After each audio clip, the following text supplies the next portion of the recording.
সমাবেশ ঢাকা সরোয়ার্দী উদ্যানে আয়োজিত সভাপতি এবং প্রধান অতিথি এবং রাজনীতির নেতৃবৃন্দ, আমাদের সামনে আছেন সাংবাদিক ভাইয়েরা এবং প্রশাসনিক কর্মকর্তা এবং এই সম্মেলনের যোগ দেওয়া বাংলাদেশের বিভিন্ন জেলা থেকে আগত ভাইয়েরা, সকলে আমার সালাম নেবেন।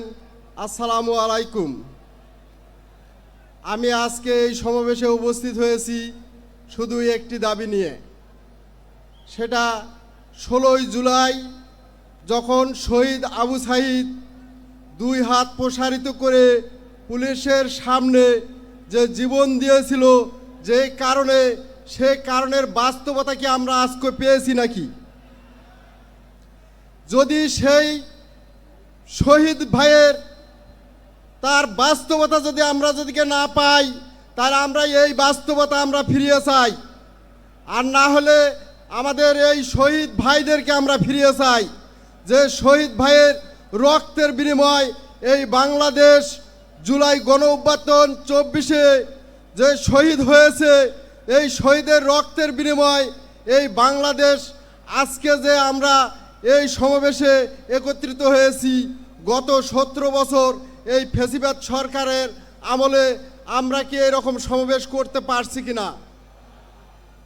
যদি না পেরে থাকি, তাহলে আমাদের ভাইদের যে অগ্রাধিকার, যার জন্য এই বাংলাদেশে জীবন দিয়েছে, তা সেই অধিকার আমরা আজকে ফিরিয়ে চাই। যদি ফিরিয়ে না পাই, তাহলে আমাদের ভাইদেরকে ফিরিয়ে দেন। আজকে দীর্ঘ 1 বছর পেরিয়ে গেল, কিন্তু আজ পর্যন্ত আমরা একটি শহীদ ভাইয়েরও বিচার পাইনি এই বাংলার মাটিতে। আমাদের শহীদ ভাইদের বিচারের দরকার আছে কি নাই?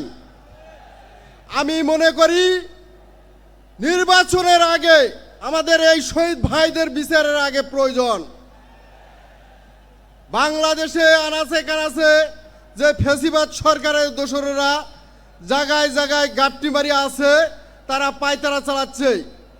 যদি আমরা এই শহীদ ভাইদের বিচার পাই, সেই ফ্যাসিবাদী শয়তানেরা এই বিচারের আওতায় গ্রেপ্তার হবে। তাহলে আমরা এই বাংলাদেশকে একটি সুষ্ঠু নির্বাচন এবং মানুষের যে অগ্রাধিকার, যে ভোটের যে অধিকার, সেটা আমরা ফিরিয়ে পাব। সবাইকে সালাম জানিয়ে আমার বক্তব্য শেষ করছি। আসসালামু আলাইকুম।